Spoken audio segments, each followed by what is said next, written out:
सर्वे भवन्तु सुखिनः, सर्वे सन्तु निरामयाः, सर्वे भद्राणि पश्यन्तु, माँ कश्चित् दुःखभाग् भवेत्। मित्रों, आप सबका स्वागत है। आज हमारा विषय है न्याय और वैशेषिक दर्शन का परिचय। प्रथमतः हम न्याय दर्शन की चर्चा करते हैं। प्राच्य दर्शन परंपरा में वैदिक और अवैदिक दो प्रकार के भेद है, जिसकी चर्चा हम पहले ही कर चुके हैं। 6 प्रकार के जो वैदिक दर्शन है उनके अंतर्गत एक न्याय दर्शन भी है, जो कि महर्षि गौतम के द्वारा प्रणीत है।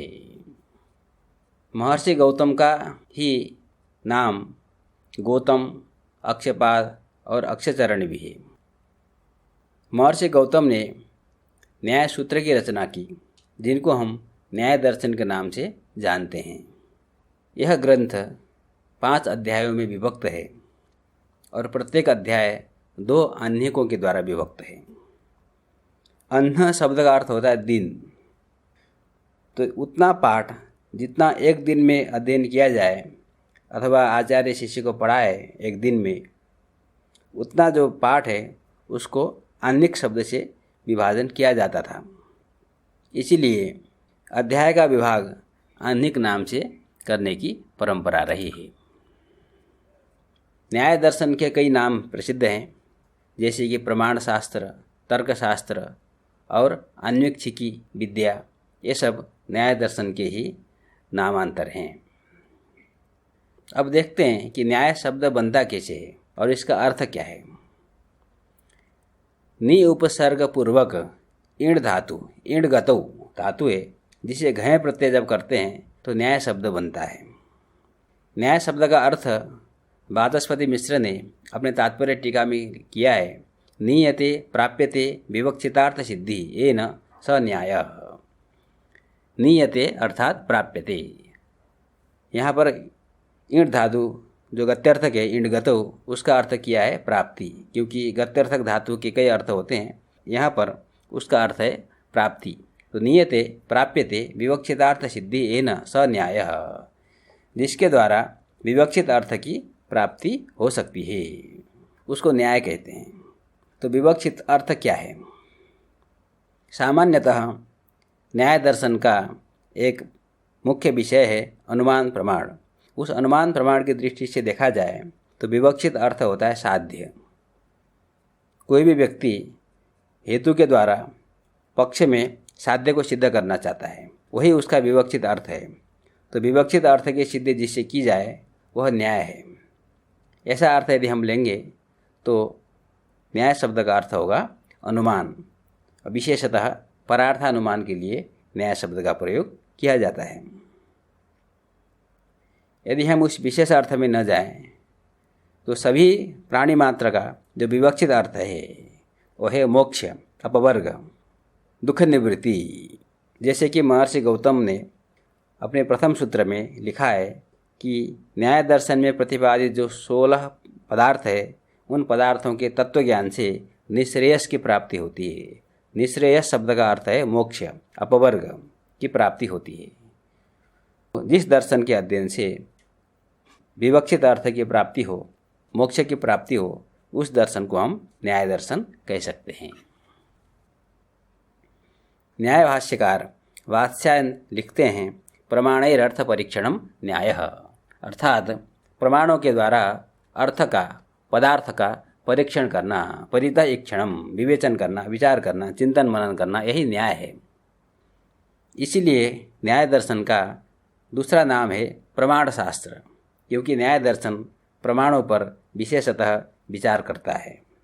और महर्षि गौतम ने जो 16 पदार्थ बताए हैं, उनमें प्रथम पदार्थ प्रमाण पदार्थ ही है, प्रमाण, प्रमेय, संशय। और बाद में जो न्याय का विकास होता हुआ चला गया, 90 न्याय की परंपरा जब शुरू हुई तो आचार्य गंगेश उपाध्याय ने भी मानाधीनामेय सिद्धि ऐसा कहते हुए प्रमाण की प्रधानता को रेखांकित किया है। मित्रों, प्रमाण शास्त्र जो कि न्याय शास्त्र है, उसी का दूसरा नाम है तर्कशास्त्र। इसको तर्कशास्त्र नाम से भी हम जानते हैं। इसको तर्कशास्त्र क्यों कहा जाता है? क्योंकि ये अनुमान प्रधान है। न्याय में जो अनुमान का क्रम है, जिस प्रकार से भूय दर्शन, व्याप्ति का अनुभव, फिर पक्ष धर्मता ज्ञान, पर्वत में धूम आदि को देखना, फिर व्याप्ति का स्मरण, परामर्श, ये सब क्रम वहाँ पर बताया है किस प्रकार से अनुमिति होती है। और परार्थानुमान के जब क्रम आता है तो प्रतिज्ञा, हेतु, उदाहरण, उपनय, निगमन, ये सब क्रम है। मित्रों, ऐसी विद्या जहाँ पर एक विशेष क्रम बताया गया हो, जिन क्रम को ठीक ढंग से पालन करें तो उत्पन्न होने वाला जो ज्ञान है वो प्रमा होता है।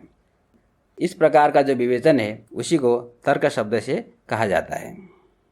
और न्याय शास्त्र में तर्क पर खूब काम हुआ है। ये तर्क प्रधान शास्त्र है, इसीलिए इसका एक नाम तर्कशास्त्र भी पड़ा है। इसका एक और नाम है आन्वीक्षिकी। आन्वीक्षिकी नाम भी अनुमान प्रधान होने के कारण ही पड़ा है। अनुईक्षणम, अनुमान में क्या होता है, जब हम किसी भी वस्तु का अनुमान करते हैं तो अनुमान करने के पूर्व में हेतु का ज्ञान होना जरूरी है। हेतु का ज्ञान सामान्यतः प्रत्यक्ष प्रमाण के द्वारा होता है, कभी कभी आगम प्रमाण के द्वारा भी होता है। तो इसलिए अनु पश्चात, प्रत्यक्ष और आगम के पश्चात जो ईक्षण है, विचार है, वही अनुमान है। तो उस अनुमान को मुख्य मान करके, आधार मान करके जो शास्त्र प्रवृत्त होता है उस शास्त्र को आन्वीक्षिकी कहा जाता है। वही न्याय विद्या है, वही तर्कशास्त्र है, वही प्रमाण शास्त्र है। आगे बढ़ते हैं। न्याय दर्शन की जो परंपरा है उस पर थोड़ी चर्चा कर लेते हैं। जैसे कि आप जानते हैं, न्याय सूत्र की रचना की महर्षि गौतम ने। महर्षि गौतम ने जो न्याय सूत्र की रचना की, उसके ऊपर न्याय भाष्य की रचना हुई वात्स्यायन के द्वारा, जिनका दूसरा नाम है पक्षिल स्वामी। तो वात्स्यायन ने न्याय भाष्य की रचना की। कालांतर में न्याय भाष्य के ऊपर महर्षि भारद्वाज, जिनका उपनाम उद्योतकर भी है, कुछ लोगों का कहना है कि उद्योतकर उनका वास्तविक नाम है और भारद्वाज उनका गोत्र है। इसमें मतभेद है।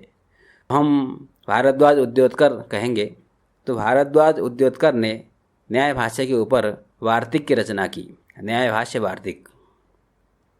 कालांतर में उस वार्तिक के ऊपर वाचस्पति मिश्र, जो कि अत्यंत प्रसिद्ध दार्शनिक हैं, उन्होंने तात्पर्य टीका नाम की टीका की रचना की, न्याय सूत्र भाष्य वार्तिक तात्पर्य टीका। वाचस्पति मिश्र के द्वारा विरचित तात्पर्य टीका के ऊपर आचार्य उदयनाचार्य, जो कि न्याय परंपरा में अत्यंत सम्माननीय आचार्य हैं, प्रामाणिक आचार्य हैं, उन्होंने परिशुद्धि नाम की टीका की रचना की। उसको हम तात्पर्य परिशुद्धि कह सकते हैं। इसका पूरा नाम यदि हम कहेंगे तो हमको कहना पड़ेगा न्याय सूत्र भाष्य वार्तिक तात्पर्य टीका परिशुद्धि। उस परिशुद्धि के ऊपर भी अनेक टीकाओं और प्रटीकाओं की रचना हुई है, लेकिन हम यहीं पर अभी रुक जाते हैं। न्याय दर्शन की परंपरा में अन्य कुछ आचार्य हैं जिनका नाम लेना अत्यंत आवश्यक है। उनमें एक हैं जयंत भट्ट, जिनका ग्रंथ है न्याय मंजरी। न्याय सूत्रों पर आधारित एक ग्रंथ है, न्याय परंपरा में अत्यंत प्रामाणिक ग्रंथ है। एक और आचार्य हैं भासर्वज्ञ, जिन्होंने न्यायसार नाम का ग्रंथ बनाया और न्यायसार के ऊपर भासर्वज्ञ की ही सौभज्ञ टीका है, जिसको हम न्यायभूषण नाम से जानते हैं। मित्रों, न्याय दर्शन की चर्चा करते समय में कुछ महत्वपूर्ण बिंदुओं को जानना अत्यंत आवश्यक है। तो कुछ ध्यातव्य विषय हैं, जैसे कि प्रथम सूत्र प्रमाण प्रमेय संशय प्रयोजन दृष्टांत सिद्धांत अवयव तर्क निर्णय वाद जल्प वितंडा हेत्वाभास छल जाति निग्रह स्थानानाम तत्वज्ञानान् निःश्रेयसाधिगमः। यह महर्षि गौतम का प्रथम सूत्र है। इस प्रथम सूत्र में 16 पदार्थों का प्रतिपादन किया गया है। इन 16 पदार्थों के तत्वज्ञान से, यथार्थ ज्ञान से निःश्रेयस की, मोक्ष की, अपवर्ग की प्राप्ति होती है। तो हमको ये जानना चाहिए कि न्याय दर्शन में 16 पदार्थ प्रतिपादित हैं। प्रमाणों की जब चर्चा करते हैं तो न्याय दर्शन में 4 प्रमाण प्रसिद्ध हैं। प्रत्यक्षानुमानोपमान शब्दाः प्रमाणानि, ये महर्षि गौतम का तीसरा सूत्र है। तो इस सूत्र में उन्होंने 4 प्रमाणों का प्रतिपादन किया है। न्याय दर्शन का सिद्धांत है असत कार्यवाद, अर्थात न्याय दर्शन के अनुसार कोई भी कार्य जब उत्पन्न होता है उसके उत्पत्ति के पूर्व में वह कार्य असत था, अर्थात नहीं था, उसकी सत्ता नहीं थी। जैसे कुम्हार कुलाल जब घट बनाता है तो कुलाल के व्यापार के पूर्व में घट नहीं था, कुलाल के व्यापार ने घट को उत्पन्न किया। दंड चक्र चीवर कपाल ये सब मिल करके घट की उत्पत्ति होती है। घट उत्पन्न होता है, नया घट उत्पन्न होता है जो पहले नहीं था। कुछ ऐसे दार्शनिक हैं जो मानते हैं कारण में कार्य पहले से विद्यमान होता है, जैसे कि सांख्य का सिद्धांत है जिसको हम सत्कार्यवाद कहते हैं, किंतु न्याय दर्शन असत कार्यवाद को स्वीकार करता है। साथ में न्याय दर्शन ईश्वर को जगतकर्ता के रूप में भी स्वीकार करता है। मित्रों, न्याय दर्शन के ऊपर सामान्य चर्चा करने के बाद अब हम वैशेषिक दर्शन की कुछ चर्चा करते हैं। वैशेषिक दर्शन महर्षि कणाद के द्वारा रचित है। महर्षि कणाद का कणभक्ष और औलुक्य ये भी नाम प्रसिद्ध हैं।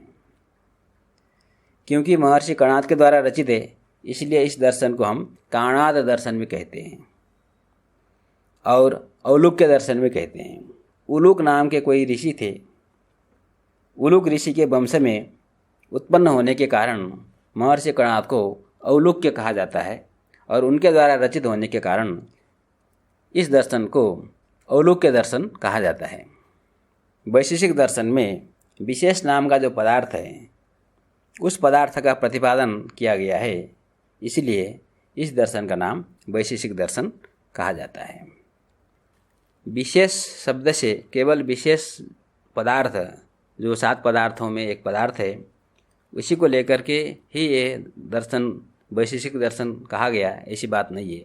विशेष शब्द से और भी कई अर्थ लिए जाते हैं जिसके आधार पर इस दर्शन का नाम वैशेषिक दर्शन कहा जाता है। अभी हम उन सब की चर्चा नहीं करेंगे। महर्षि कणाद ने वैशेषिक सूत्र की रचना की, उसी को हम वैशेषिक दर्शन कहते हैं।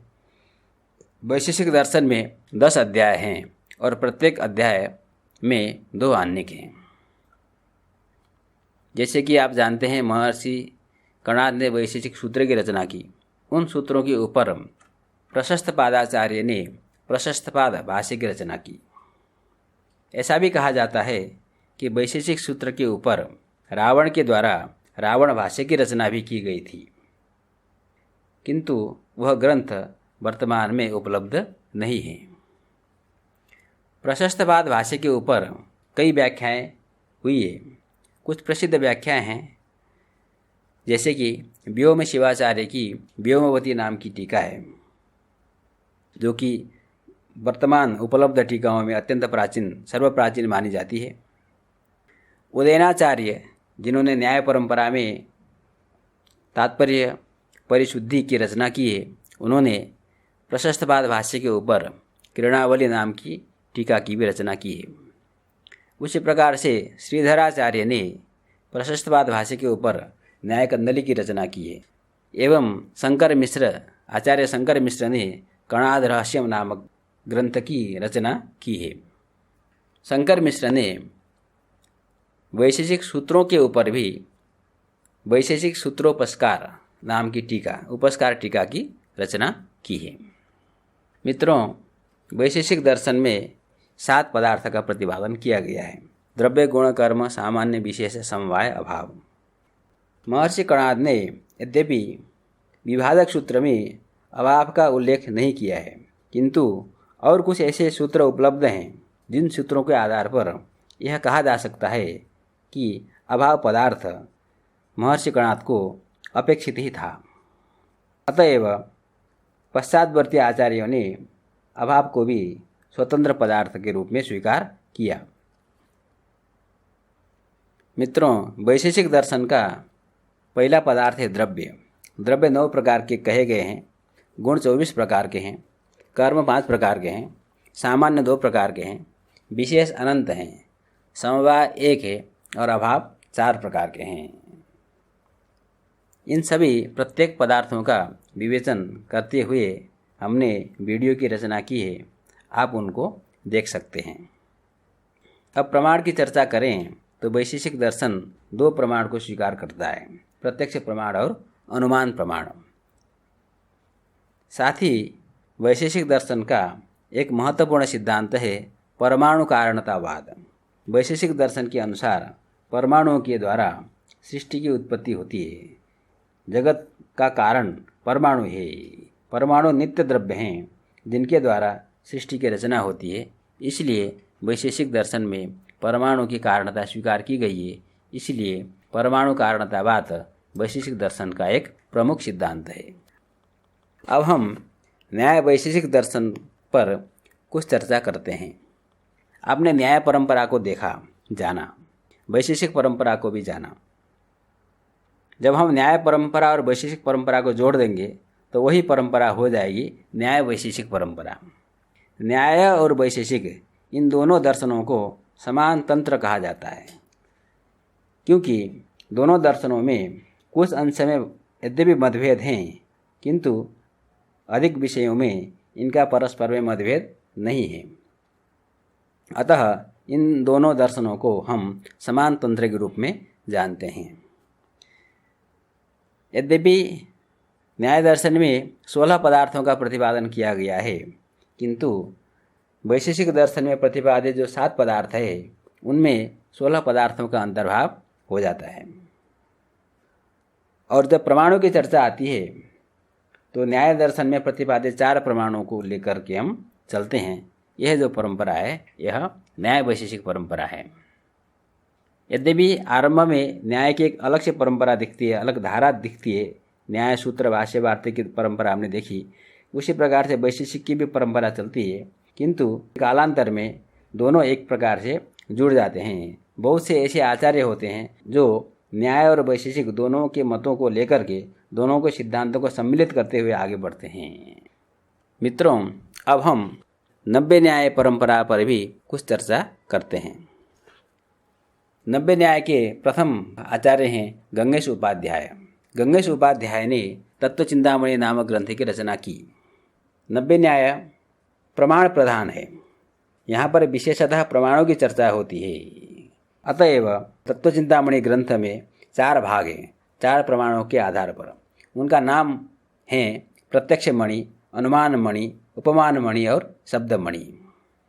जब गंगेश उपाध्याय ने तत्वचिंतामणि ग्रंथ की रचना की, उस समय में यह ग्रंथ अत्यंत प्रसिद्ध हुआ, अत्यंत प्रचारित हुआ, अत्यंत सम्मानित हुआ, क्योंकि गंगेश उपाध्याय ने पदार्थों की प्रतिपादन की एक नई शैली विकसित की, जिस शैली को स्वीकार करने पर कोई भी ग्रंथकार अपने सिद्धांतों को ठीक ठीक तरीके से प्रतिपादित कर सकता है, जिससे कि आगे पढ़ने वालों को उसमें संदेह न रहे। इसलिए उस समय के अन्य दार्शनिकों ने भी चिंतामणि की जो शैली है उस शैली को स्वीकार किया और उसी शैली को स्वीकार करते हुए अपने अपने सिद्धांतों की स्थापना की, ग्रंथों की रचना की।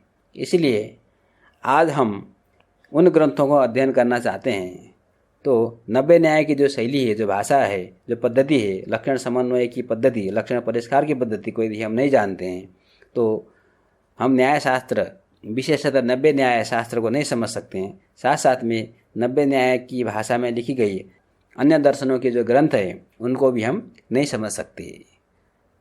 चलिए आगे बढ़ते हैं।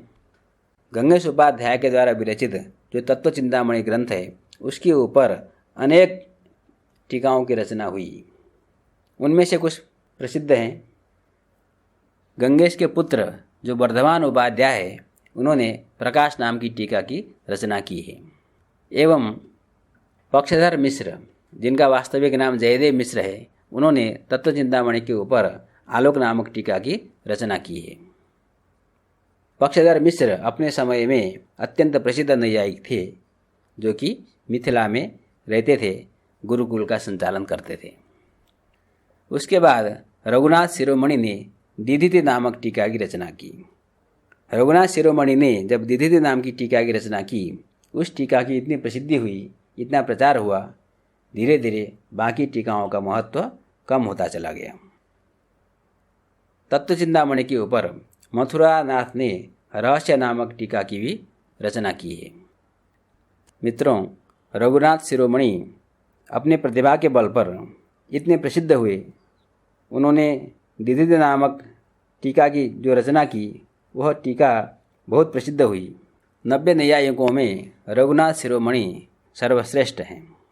रघुनाथ शिरोमणि के प्रारंभिक जो गुरु हैं वह वासुदेव सार्वभौम हैं। वासुदेव सार्वभौम से प्रारंभिक शिक्षा लेने के अनंतर रघुनाथ शिरोमणि मिथिला में जाकर पक्षधर मिश्र से न्यायशास्त्र का अध्ययन उन्होंने किया और उन्होंने तत्वचिंतामणि के ऊपर दिदिद नामक टीका की रचना की। रघुनाथ शिरोमणि के द्वारा विरचित दिदिद टीका के ऊपर भी अनेक टीकाओं की रचना हुई। कुछ प्रसिद्ध टीकाएं हैं जिनका मैं नाम ले रहा हूँ। जगदीश तर्कालंकार की जागदीशी टीका प्रसिद्ध है। गदाधर भट्टाचार्य की गादाधरी टीका प्रसिद्ध है और साथ में मथुरानाथ तर्कवागीश की माथुरी टीका भी प्रसिद्ध है। न्याय परंपरा में विश्वनाथ पंचानंद भट्टाचार्य ने भाषा परिच्छेद, जिसको कि हम कारिकावली के नाम से जानते हैं, इस ग्रंथ की रचना की और उन्होंने स्वयं ही इसके ऊपर टीका लिखी जिसका नाम है न्याय सिद्धांत मुक्तावली। यह एक न्याय वैशेषिक परंपरा का ग्रंथ है। वर्तमान समय में यह अत्यंत प्रसिद्ध है और इसी न्याय वैशेषिक परंपरा में अन्नम भट्ट हुए जिन्होंने तर्क संग्रह नामक ग्रंथ की रचना की, जो कि न्यायशास्त्र में प्रवेश पाने के इच्छुक छात्रों के लिए अत्यंत उपयोगी है और उन्होंने उसी तर्क संग्रह के ऊपर दीपिका नामक टीका की भी रचना की है। मित्रों, हमने संक्षेप में न्याय वैशेषिक दर्शन का परिचय यहाँ पर प्रस्तुत किया। आपको कैसा लगा? अपने मंतव्य कमेंट बॉक्स पर अवश्य लिखें। बहुत बहुत धन्यवाद।